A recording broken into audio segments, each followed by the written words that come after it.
Hello दोस्तों, कैसे हो आप सभी। आई होप आप सभी अच्छे होंगे। तो दोस्तों, आज हम आप लोगों के लिए लेकर आए हैं मॉडल पेपर। बेसिकली ये जो मैं लाया हूँ ये बोर्ड परीक्षा 2024 का विज्ञान का पेपर ही है। इसे मॉडल पेपर ही आप मानिए। मॉडल पेपर में सिखाया क्या जाता है हमें।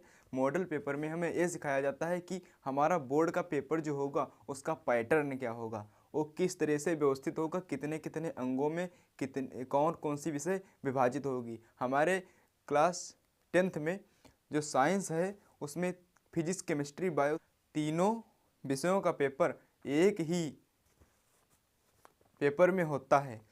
तो इसका मैंने टाइटल और जो डिस्क्रिप्शन और थंबनेल में मॉडल पेपर ही लिखा है, लेकिन ये बोर्ड का पेपर है। आप देख सकते हैं, करीब से आप देख सकते हैं इसे, शायद ना दिख रहा हो लाइट की वजह से, आप यहाँ पर देख सकते हैं। तो हम सबसे पहले इसका निर्देश और इसका किस तरह से इसे हमें फीड करना होगा, किस तरह से हमें यहाँ पर भरना होगा। तो सबसे पहले हमारा सबसे फर्स्ट नंबर पर आता है अनुक्रमांक, यानी रोल नंबर जो भी आपका होगा वो यहाँ पर भर देना होगा। यहाँ पर कुछ खाली जगह है, यहाँ पर भरना होगा। हमने इरेज कर दिया क्योंकि ये दिखे ना, ये दिखाना अलाउ नहीं है, क्योंकि ये सोशल मीडिया पर दिखाना अलाउ नहीं है। फिर सेकंड नंबर पे अपना नाम भरना होगा। अपना नाम भरने के बाद में यहाँ पर कुछ दिया है निर्देश। यहाँ पर इसका कोड है IK 824 और यहाँ पर समय 3 घंटा 15 मिनट मिलता है। और इसके निर्देश जो होते हैं ये पढ़ना में बहुत इम्पोर्टेंट है।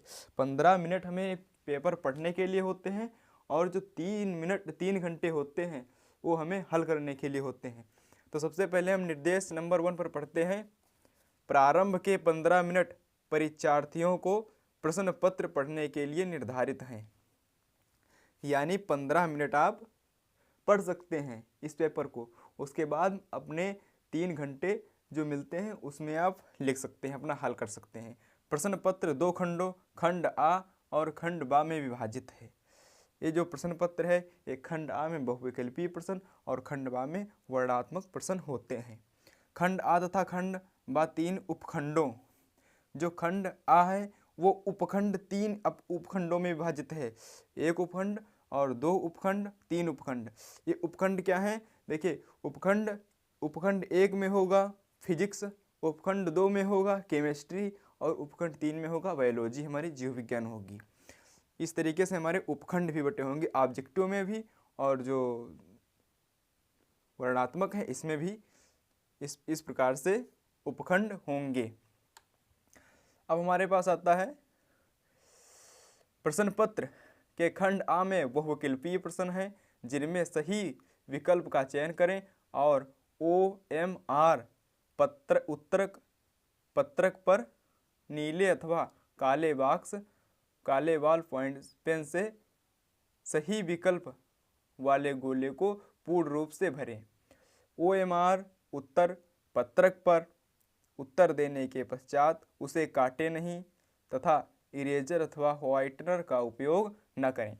तो यहाँ पर अगर आप व्हाइटनर और इरेजर का उपयोग कर रहे हैं OMR शीट पर, आपको इस प्रकार से एक OMR शीट मिलेगी। उसमें से एक, जैसे मान लीजिए नंबर 1 है तो उसमें के 4 बिंदियाँ होंगी, इस प्रकार से उन्हें आप भरेंगे। इस प्रकार से आपको पूरा गोला भरना होगा, तभी आपको पूरे अंक मिलेंगे। अगर थोड़ा भी उल्टा सीधा किया तो वहाँ पर आपको अंक नहीं दिए जाएंगे। वो क्योंकि कंप्यूटर से चेक होती है, उसे एग्जामिनर लोग नहीं चेक करते, वो कंप्यूटर से चेक होती है। अब हम देखते हैं खंड आ में बहुविकल्पीय प्रश्नों हेतु प्रत्येक प्रश्न के लिए 1 अंक निर्धारित है। बहुविकल्पीय प्रश्न जो होते हैं हमारे वो 20 होते हैं और हर एक प्रश्न का हमें 1 नंबर मिलता है अगर सही है तो। खंड बा में वर्णनात्मक प्रश्न है। प्रत्येक प्रश्न के सम्मुख उनके निर्धारित अंक दिए हैं। जो भी प्रश्न होगा उसके सामने अंक दिए हैं वर्णनात्मक प्रश्न में भी। खंड बा के प्रत्येक उपभाग के सभी प्रश्नों को एक साथ हल करना आवश्यक है। प्रत्येक उपभाग नए पृष्ठ से प्रारंभ किया जाए। यानी अगर आप एक उपखंड आपका, यानी आपका एक पेज है, मान लीजिए ये पेज आपका पूरा है और आपने एक उपखंड यहाँ पर समाप्त किया यहाँ तक, आप दूसरा उपखंड उसी पेज पर नहीं लिख सकते, उसको आप दूसरे नए पेज से आपको स्टार्ट करना होगा। ठीक है, इतना समझ लिया आपने, निर्देश सारे समझ लिए जो निर्देश हैं। अब सभी प्रश्न अनिवार्य हैं, अगर अथवा में दिए हैं तो उनको नहीं, अब आप एक ही करेंगे अगर अथवा में दिया है। अब हम हल करने के लिए आते हैं। सबसे पहले खंड आके बहुविकल्पीय प्रश्न, उपखंड 1। देखिए उपखंड इसमें 3 होंगे, उपखंड ए में फिजिक्स हमारी होगी और उपखंड 2 में केमिस्ट्री होगी, उपखंड 3 में बायोलॉजी होगी। तो हम सबसे पहले हमारा प्रश्न है बहुविकल्पीय, अवतल दर्पण के सम्मुख ध्रुव और फोकस के बीच स्थित वस्तु का प्रतिबिंब बनता है। जब हमारा अवतल दर्पण रखा जाता है उसके सम्मुख ध्रुव और फोकस के बीच स्थित वस्तु, जब हमारे ध्रुव और फोकस के बीच में वस्तु रखी जाती है तब हमारा प्रतिबिंब कहाँ पर बनता है। तो हमारा प्रतिबिंब कैसा बनता है और कहाँ बनता है, तो हमारे पास ऑप्शन है सीधा, आभासी, छोटा। दूसरा हमारे पास है सीधा, आभासी, बड़ा। तीसरा हमारे पास है सीधा, वास्तविक, बड़ा। और चौथा हमारे पास है सीधा, वास्तविक, छोटा। तो हमारा पहला भी नहीं होगा, चौथा भी नहीं होगा और तीसरा भी नहीं होगा, हमारा करेक्ट आंसर बी होगा, सीधा, आभासी और बड़ा। अब हम दूसरे क्वेश्चन की तरफ चलते हैं, देखते हैं दूसरे क्वेश्चन में हमें क्या दिया हुआ है। तो हम दूसरे क्वेश्चन में आते हैं, इसमें दिया हुआ है दूर दृष्टि दोष यानी दीर्घ दृष्टि दोष के निवारण में कौन सा लेंस उपयुक्त होता है। देखिए आपको यहाँ पर क्वेश्चन दिख रहा होगा, ये क्वेश्चन बाद में लगाया जाता है, हमें इसी पेपर से देखना होता है। तो क्वेश्चन हमारा क्या है, दूर दृष्टि दोष यानी दीर्घ दृष्टि दोष के निवारण में कौन सा लेंस प्रयुक्त होता है। अवतल लेंस, उत्तल लेंस, द्विफोक्सी लेंस, इनमें से कोई नहीं। तो आप एक ट्रिक यहाँ पर अपनाइए, हमने लिखा उड़ान, हमने इंग्लिश में लिखा उड़ान। अब यहाँ पर एक ट्रिक बनती है मज़ेदार। देखिए अगर किसी व्यक्ति को दूर दृष्टि दोष होता है, डी से दूर दृष्टि दोष और यू से उत्तल,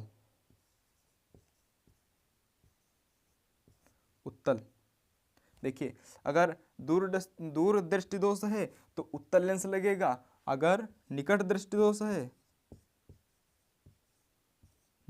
दोष है तो यहाँ पर अवतल लेंस का प्रयोग किया जाएगा, यहाँ पर अवतल लेंस का प्रयोग किया जाएगा। तो आपने ये ट्रिक अच्छे से समझ लिया। और अब हम अपने अब यहाँ पर हमें क्या करना है, दूर दृष्टि दोष है तो हमें उत्तल लेंस, देखा था ना उड़ान, तो हमें यहाँ पर उत्तल लेंस प्रयोग किया जाएगा दूर दृष्टि दोष में। फिर तीसरा हमारे पास क्वेश्चन है, एक लेंस से 0.2 मीटर दूर रखी वस्तु के आभासी प्रतिबिंब का आवर्धन 0.5 है, यह लेंस कौन सा होगा। तो पहला हमारे पास ऑप्शन है 1 मीटर फोकस दूरी का अवतल लेंस।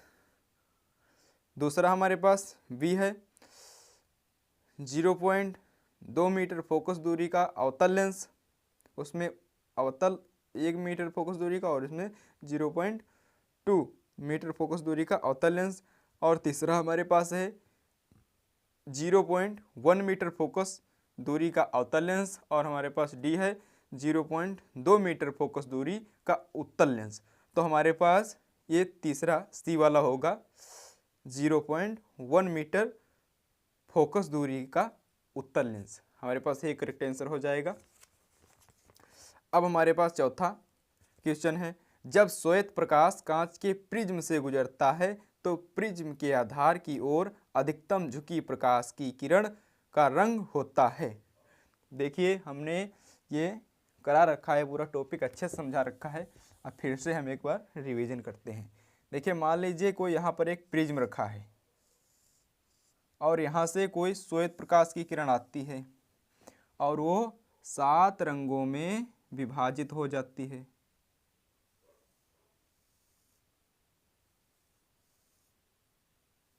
इस प्रकार से 7 रंगों में विभाजित हो जाती है। 1 2 3 4 5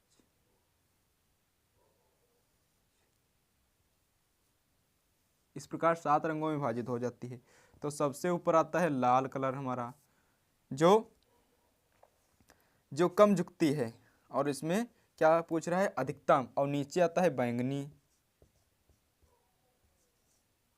जो अधिक जुकती है।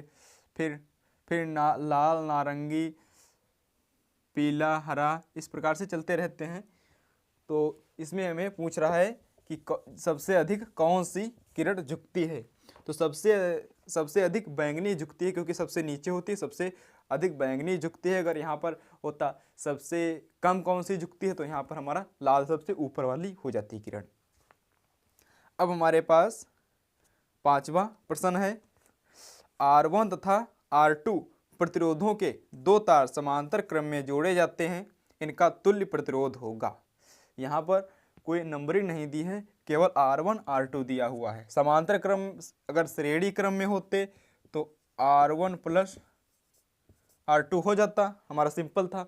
लेकिन यहाँ पर समांतर क्रम में है, यहाँ पर समांतर क्रम में है। तो समांतर क्रम का हमारा फार्मूला क्या होता है, 1/r, ये तुल्य प्रतिरोध हमारा निकालना है, equal to 1/r1 plus 1/r2।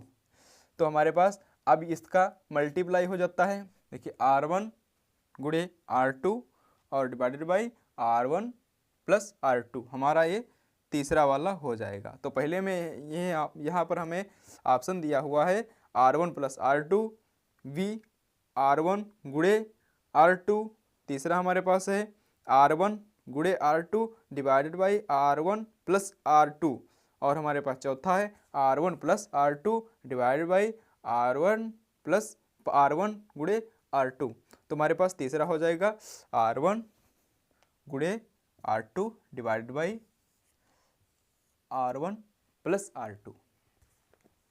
अब हम छठे क्वेश्चन पर आते हैं अपने, जो दिया हुआ है, बिजली के बल्ब का फिलामेंट तंतु, जो फिलामेंट बिजली का बल्ब होता है उसमें फिलामेंट जो तंतु होता है वो किस धातु का बना होता है, किसका बना होता है। तो हमारे पास दिया हुआ है नाइक्रोम का, लोहे का, टंगस्टन का, कांस्टेंटन का। तो हमारे पास नाइक्रोम का भी नहीं होगा, ये हीटर में प्रयोग होता है।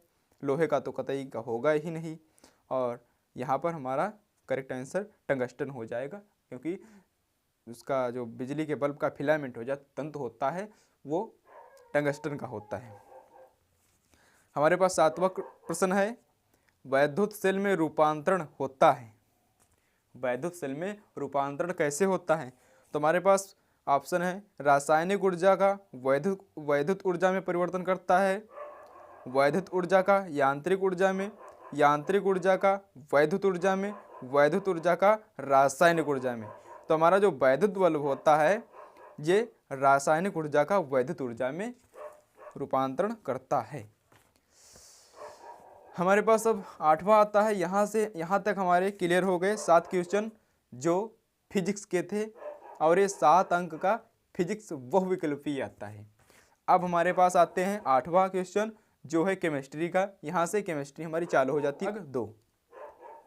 अब हमारे पास दिया हुआ है रासायनिक अभिक्रिया F2 ferrous chloride plus 2H2O plus Y।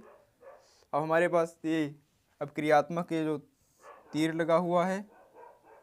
अब फिर यहाँ दिया है 2FeCl2 plus H2SO4 plus 2HCl में Y क्या है। अब Y यहाँ पर पूछ रहा है, तो हमारे पास यहाँ पर देखिए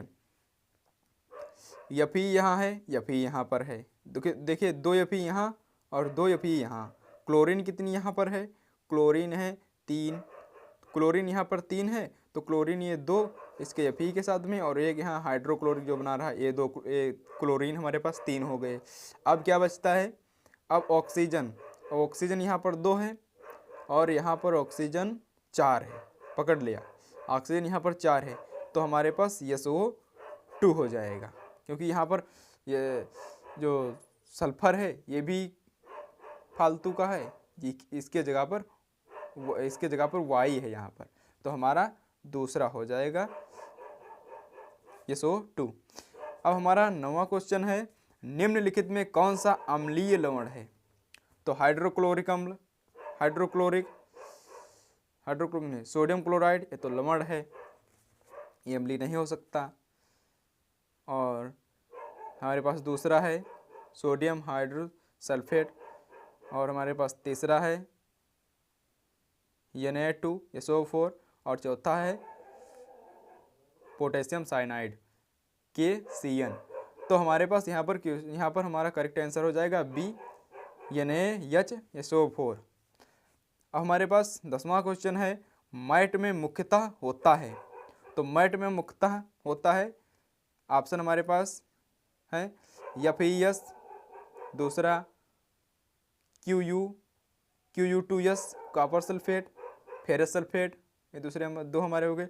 तीसरा हमारा है कॉपर सल्फेट तथा फेरस सल्फेट, ये दोनों ऊपर के एक तथा दूसरा दोनों दिए हुए हैं। और हमारे पास डी होता है कॉपर सल्फेट तथा फेरस सल्फाइड। तो मैट में मुख्यतः 2 प्रकार के होते हैं, ये कॉपर सल्फेट और फेरस सल्फेट। हमारा करेक्ट आंसर C हो जाएगा। अब हमारे पास प्रश्न है, निम्नलिखित रासायनिक समीकरण को पूरा कीजिए Cl। तो यही हमारा करेक्ट आंसर हो जाएगा B वाला, क्योंकि B वाला यही करेक्ट आंसर हमारा हो जाएगा। यहाँ पर दिया हुआ है CH3COOH, तो यही हमारा B करेक्ट आंसर हो जाएगा। अब हमारे पास आता है 12 नंबर क्वेश्चन, उभयधर्मी ऑक्साइड है। देखिए यहाँ पर उभयधर्मी ऑक्साइड है, तो यहाँ पर दिए हुए हैं ऑप्शन हमारे पास sodium monoxide, magnesium monoxide, aluminium Al2O3 और P2O5। तो हमारे पास उभयधर्मी ऑक्साइड यही होगा Al2O3, यही हमारा उभयधर्मी ऑक्साइड हो जाएगा। अब हमारे पास प्रोपेन का रासायनिक सूत्र है। प्रोपेन का रासायनिक सूत्र है, यहाँ पूछ रहा है, अगर हम यहाँ पर बता दें कि तो आप कई सारे बना सकते हैं।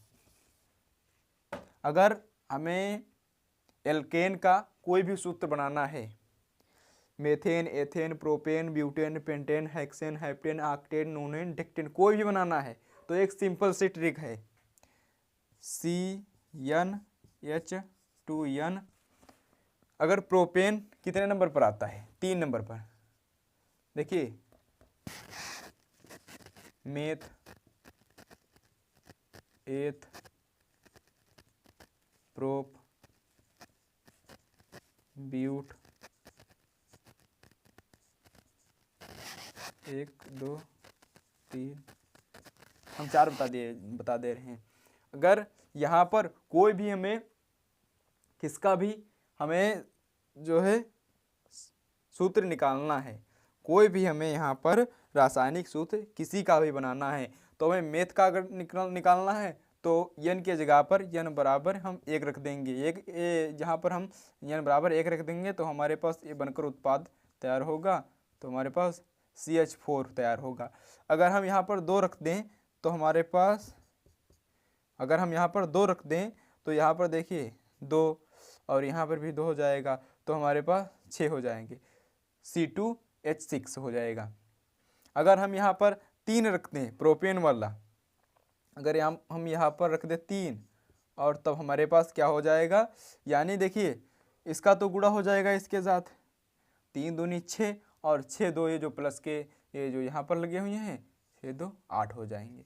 तो प्रोपेन का हमारे पास रासायनिक सूत्र हो जाएगा C3H8, जो हमारे पास दूसरा वाला ऑप्शन दिया हुआ है। तो देखिए पहला दिया हुआ है CH4 और B वाला C3H8, और हमारे पास C दिया हुआ है C4H10, और चौथा हमारे पास है C2H6। तो ये पहला वाला मेथेन का है, तीसरा वाला प्रोपेन का है, चौथा वाला ब्यूटेन का है, और 5वां वाला एथेन का है। तो हमारे पास पूछ रहा है क्या, प्रोपेन का रासायनिक सूत्र, तो हमारे पास प्रोपेन का रासायनिक सूत्र C3H8 हो जाएगा। 6 नंबर हमारे केमिस्ट्री में मिले, 6 नंबर का केमिस्ट्री आता है और 7 नंबर का बायोलॉजी आता है। फिर देखिए 7 नंबर का फिजिक्स और 6 नंबर का केमिस्ट्री और 7 नंबर का बायोलॉजी। देखिए अब हमारे पास आता है हाइड्रा में प्रजनन होता है मुकुलन द्वारा, विखंडन द्वारा, खंडन द्वारा, कायिक प्रजनन, कायिक प्रवर्धन द्वारा। देखिए हाइड्रा में एक ऐसा, देखिए हम आकार नहीं यहाँ पर बना पा रहे हैं, हाइड्रा के शरीर में एक उभार होता है छोटा सा, और वही उभार फिर थोड़ा बड़ा होता है उसी में लगे लगे, और फिर वही उभार एकदम अलग हाइड्रा का रूप ले लेता है। तब इसमें हाइड्रा, इसी हम उभार को मुकुलन की प्रक्रिया कहते हैं। तो हाइड्रा में प्रजनन मुकुलन द्वारा होता है। हमारे पास आता है पाइरूवेट के विखंडन की प्रक्रिया संपन्न होती है कोशिका द्रव्य में, माइटोकॉन्ड्रिया में, हरित लवक में, केंद्रक में। तो कोशिका द्रव्य में हो ही नहीं सकती, हरित लवक में नहीं हो सकती, केंद्रक में नहीं हो सकती। हमारा ऑप्शन बी माइटोकॉन्ड्रिया वाला सही हो जाएगा, जिसे हम ऊर्जा का घर कहते हैं। अब हमारे पास आता है आनुवांशिकता वाला। तो मेंडल ने प्रारंभिक शिक्षा प्राप्त की थी, तो मेंडल ने प्रारंभिक शिक्षा कहाँ से प्राप्त की थी? तो हमारे पास ऑप्शन है मंदिर में, ऑप्शन ए मंदिर में, ऑप्शन बी स्कूल में, ऑप्शन सी गुरुकुल में, ऑप्शन डी गिरजाघर में। तो मेंडल ने अपनी प्रारंभिक शिक्षा गिरजाघर से प्राप्त की थी, न कि मंदिर, गुरुकुल और स्कूल से। उन्होंने गिरजाघर से अपनी प्रारंभिक शिक्षा प्राप्त की थी। अब यहाँ पर आता है हमारे पास 18वां क्वेश्चन, मादा जनन तंत्र के किस भाग में लूप स्थापित किया जाता है? अंडाशय में, अंडवाहिनी में, गर्भाशय में, योनि में।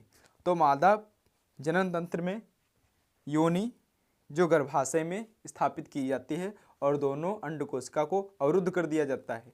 इससे स्पर्म अंदर नहीं जा पाते हैं और जो है आगे की प्रक्रिया नहीं हो पाती है।